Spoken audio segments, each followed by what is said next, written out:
Mubasheer, Shafeeq P Karulai, ഇന്നലെ ഗുരുദ്വാരയിൽ ഒരു വലിയ ആക്രമണം പാകിസ്ഥാൻ നടത്തിയിരുന്നു. അതിൻ്റെ ഭാഗമായി 3ഓളം പേർക്ക് കാഷ്വാലിറ്റി സംഭവിക്കുകയും ചെയ്തിട്ടുണ്ട്. ഇതിൽ വലിയ പ്രതിഷേധമാണ് ഇന്ത്യയുടെ ഭാഗത്തു നിന്നുണ്ടായത്. അതിനെ തുടർന്ന് വീണ്ടും ഗുരുദ്വാരകളും സിഖ് വംശജനെയും ലക്ഷ്യം വെച്ചുകൊണ്ടുള്ള പാകിസ്ഥാന്റെ ആക്രമണങ്ങൾ ഉണ്ടാവുന്നു എന്നാണ് നമ്മൾ മനസ്സിലാക്കുന്നത്. പാകിസ്ഥാനിൽ പല ഭാഗങ്ങളിലും ഇന്നലെ പഞ്ചാബിലേക്ക് ഡ്രോൺ ആക്രമണം ഉണ്ടായി. ഇന്നും പഞ്ചാബിലേക്ക് ഡ്രോൺ ആക്രമണത്തിനുള്ള നിർദ്ദേശങ്ങൾ ഉണ്ടായിരുന്നു എന്നാണ് മനസ്സിലാക്കുന്നത്. പഞ്ചാബിൽ ഇന്നലെ ബ്ലാക്ക് ഔട്ട് ആയിരുന്നു പലയിടങ്ങളിലും. അമൃത്സറിലടക്കം ലക്ഷ്യം വെച്ചുകൊണ്ടുള്ള നീക്കമാണ് ഇന്ത്യ പരാജയപ്പെടുത്തിയത്. എന്താണ് മുബഷീർ നമുക്ക് അമൃത്സറിൽ നിന്ന് നൽകാനുള്ള വിവരങ്ങൾ? മുബഷീറും ഷഫീഖ് കരുളായും നമുക്കൊപ്പം ചേരുന്നു. മുബഷീർ.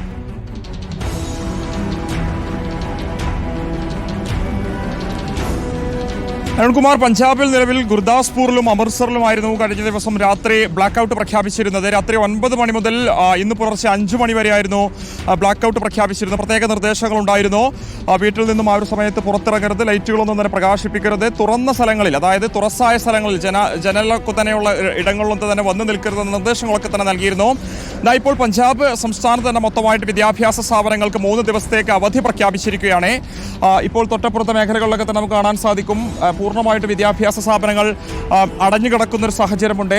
എന്തായാലും അമൃത്സർ, ഈ ഗുർദാസ്പൂർ ഉൾപ്പെടെയുള്ള ഇടങ്ങളിൽ അതീവ ജാഗ്രതയിലൂടെ തന്നെയാണ് കാര്യങ്ങൾ മുന്നോട്ട് പോയിക്കൊണ്ടിരിക്കുന്നത്. പരിശോധനകൾ കർശനമാക്കിയിട്ടുണ്ട്. അമൃത്സർ വിമാനത്താവളം താൽക്കാലികമായി അടച്ചിട്ടുണ്ട്. അതിന് പുറത്തുള്ള സുരക്ഷയും വർദ്ധിപ്പിച്ചിട്ടുണ്ട് എന്നുള്ളതാണ്. മറ്റു മേഖലകളിലേക്കൊക്കെ തന്നെ പഞ്ചാബ് കേന്ദ്രീകരിച്ചുകൊണ്ട് പാകിസ്ഥാനുള്ള ഒരു ആക്രമണം ഉണ്ടാകാനുള്ള സാധ്യത കണക്കിലെടുത്തുകൊണ്ട് തന്നെയാണ് അതീവ ജാഗ്രതാ നടപടികളുമായി അധികൃതർ മുന്നോട്ട് പോയിക്കൊണ്ടിരിക്കുന്നത്. കഴിഞ്ഞ ദിവസം പ്രധാനമന്ത്രി വിളിച്ചു ചേർത്ത മുഖ്യമന്ത്രിമാരുടെ യോഗത്തിൽ പഞ്ചാബിൽ നിന്നുള്ള പ്രതിനിധികൾ പങ്കെടുത്തും ഇവിടെയുള്ള സ്ഥിതിഗതികളൊക്കെ തന്നെ വിലയിരുത്തി അവ പറഞ്ഞിട്ടുണ്ട് എന്നുള്ളതാണ്. ഞാനിപ്പോൾ നിൽക്കുന്നത് അമൃത്സറിലോട്ട് പോകുന്ന വഴി ടോൾ പാസ് നമുക്ക് കാണാൻ സാധിക്കും. Welcome to Pathankot Amritsar toll road. അല്പം അങ്ങോട്ടേക്ക് പോയി കഴിഞ്ഞാൽ അമൃത്സറാണ്. അവിടെ ഗുരുദ്വാര ഉൾപ്പെടെയുള്ള ഗോൾഡൻ ടെമ്പിൾ ഉൾപ്പെടെയുള്ള ഇടങ്ങളുണ്ട്. അവിടെയൊക്കെ തന്നെ സുരക്ഷ വർദ്ധിപ്പിച്ചു എന്നുള്ളതാണ് നിലവിലെ സാഹചര്യത്തിൽ നമുക്ക് മനസ്സിലാക്കാൻ സാധിക്കുന്നത്. ഫിറോസാപൂർ പോലെയുള്ള ഇടങ്ങളിൽ കഴിഞ്ഞ ദിവസം രാത്രിയോടുകൂടിയും അതുപോലെ തന്നെ ഇന്ന് പുലർച്ചെയും ചില വെടിയൊച്ചകളൊക്കെ തന്നെ കേട്ടിരുന്നു എന്നുള്ളതാണ് പ്രദേശവാസികൾ പറയുന്നത്. പക്ഷേ സൈന്യം ആ ഒരു മേഖലയിലെത്തി പരിശോധന നടത്തിയിരുന്നു. അത്തരത്തിലുള്ള ഒരു ആക്രമണത്തിന് മുതിരുന്നൊരു സാഹചര്യം അവിടെ ഉണ്ടായിട്ടില്ല എന്നുള്ളതാണ് സൈന്യവും സ്ഥിരീകരിക്കുന്നത്. ഈ കുൻസി എന്ന് പറയുന്ന മേഖലയിൽ ഉൾപ്പെടെ ജനങ്ങളെ ഉൾഗ്രാമങ്ങളിൽ നിന്നൊക്കെ തന്നെ സുരക്ഷിത കേന്ദ്രങ്ങളിലേക്ക് മാറ്റി താമസിപ്പിച്ചിട്ടുണ്ട്. നമ്മൾ അതുവഴി വന്ന സമയത്ത് അവിടെയുള്ള പ്രദേശവാസികളുമായിട്ടൊക്കെ തന്നെ സംസാരിച്ച ഘട്ടത്തിൽ പാകിസ്ഥാനിൽ നിന്നും വരുന്ന ചെറിയ ഡ്രോണുകളാണെങ്കിലും ഷെല്ലുകളാണെങ്കിലും അത് പഞ്ചാബിൻ്റെ മണ്ണിൽ വീഴാതിരിക്കാൻ പാകത്തിലുള്ള പ്രതിരോധ പ്രവർത്തനങ്ങളുമായി ആ ഒരു മേഖലയിൽ വിന്യസിച്ചിട്ടുള്ള ആർമി മുന്നോട്ട് പോകുന്നുണ്ട് എന്നുള്ളതാണ് പ്രദേശവാസികളും നമ്മളോട് വ്യക്തമാക്കുന്നത്. അതിൻ്റെ ഒരു ഭാഗമായിട്ട് കൂടി വേണം ഇവിടെയുള്ള വിദ്യാഭ്യാസ സ്ഥാപനങ്ങൾ, സർക്കാർ സ്ഥാപനങ്ങൾക്കൊക്കെ തന്നെ അവധി കൊടുത്തതിനെയും മനസ്സിലാക്കാനും എന്നുള്ളതാണ്. ഈ സുരക്ഷ ആ നിലയിൽ തന്നെ ഇവിടെ വർദ്ധിപ്പിച്ചിട്ടുണ്ട്.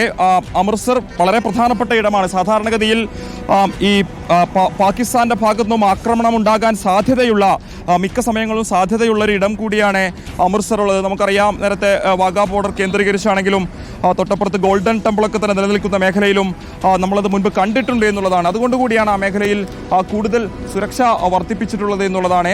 ഇന്നലെ രാത്രിയോടുകൂടി അമൃത്സറിൻ്റെ ചിലയിടങ്ങളിലേക്കൊക്കെ തന്നെ ഷെല്ലാക്രമണം ഉണ്ടായിരുന്നു എന്നുള്ളതാണ്. നമുക്കറിയാം, ഇന്ത്യയുടെ സർജിക്കൽ സ്ട്രൈക്ക് ഉണ്ടായ ഘട്ടത്തിൽ തന്നെ അരുൺകുമാർ അറിയാം, പാകിസ്ഥാന്റെ പ്രവിശ്യയിലുള്ള പഞ്ചാബിലെ 2 ഭീകര കേന്ദ്രങ്ങൾ തകർത്തിരുന്നു. ജെയ്ഷെ മുഹമ്മദ് ഉൾപ്പെടെയുള്ള തീവ്രവാദ കേന്ദ്രങ്ങളുടെ ഹെഡ്ക്വാർട്ടേഴ്സുകൾ തന്നെ തകർത്തിരുന്നു. സ്വാഭാവികമായിട്ടും അതിനൊരു തിരിച്ചടി നൽകാൻ പാകിസ്ഥാൻ മുതിരുകയാണെങ്കിൽ അത് പഞ്ചാബ് തന്നെയായിരിക്കും നോട്ടമിടുക എന്നുള്ളതാണ് ഏറ്റവും പ്രധാനപ്പെട്ട കാര്യം. അതുകൊണ്ടുകൂടിയാണ് ഈ ജമ്മു കാശ്മീരിന് പുറമെ പഞ്ചാബിലും ഇപ്പോൾ സുരക്ഷ കർശനമാക്കിയിട്ടുള്ളത്. അരുൺകുമാർ, ചണ്ഡീഗഡിലെ ദൃശ്യങ്ങൾക്ക് കൂടി ഒന്ന് പോകേണ്ടതുണ്ട്. ഇപ്പോൾ അമൃത്സറിൽ നിന്നാണ് മുബഷീർ പി അക്ബർ ചേർന്നത്.